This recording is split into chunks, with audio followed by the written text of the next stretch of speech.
অনেক এনার্জি নিয়ে আমরা এই গরমের মধ্যেও 28শে এপ্রিল আমাদের একটি বিয়েবাড়ি ছিল, তাও আবার কলকাতায়।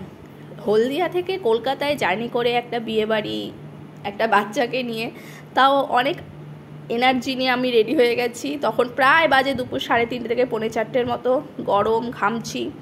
তার মধ্যে আমি সেজেগুজে বসে রেডি হয়েছি।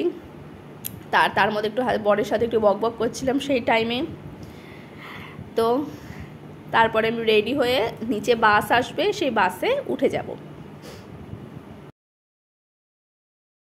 অলরেডি আমি আর ছেলে বাসে বসে পড়েছি আমাদের সিট নিয়ে। দেখতেই পাচ্ছ আমাদের বাসটায় আমাদের মতো অনেকেই যাচ্ছিলেন। এখানে আমি আর ছেলে একটু মজা করতে করতে, একটু ভিডিও করতে করতে, হাসতে হাসতে চললাম। ও ভীষণ হ্যাপি ছিল, বাস চড়তেও খুব ভালোবাসে, বাস টোটো ওর খুবই ফেভারিট। জ্বালাতনও নেই কোনো, হাসি খুশি মুখে চললেন মহারাজ।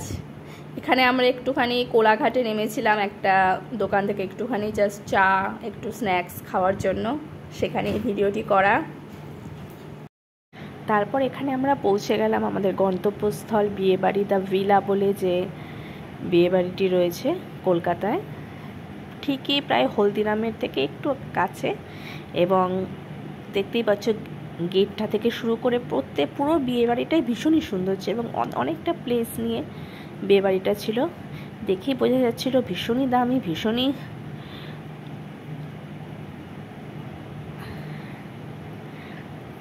প্রথমেই অনেক রকম কাউন্টার ছিল, ভেতরে অনেক স্ন্যাক্স ছিল। প্রথমে আমরা চলে গেলাম বউয়ের সাথে দেখা করতে, তার গিফট দিতে।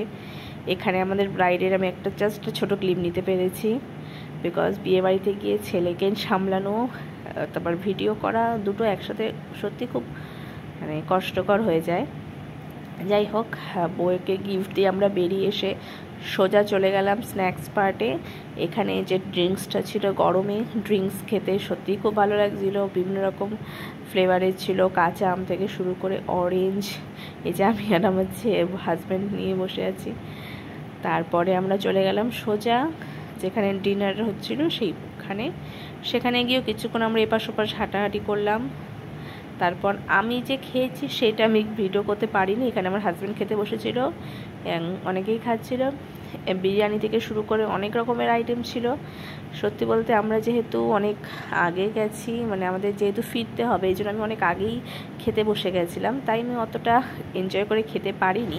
যাই হোক, গিয়ে ভালোই লেগেছে এবং অনেকটা মজাই হয়েছে। তারপরে আমরা বাসে উঠে আবার চলে আসলাম। আমাদের ফিরতে ফিরতে অনেক রাতই হয়ে গেছিলো। তো কেমন লাগলো আমাদের ব্লগটি জানিও। Tata, bye bye.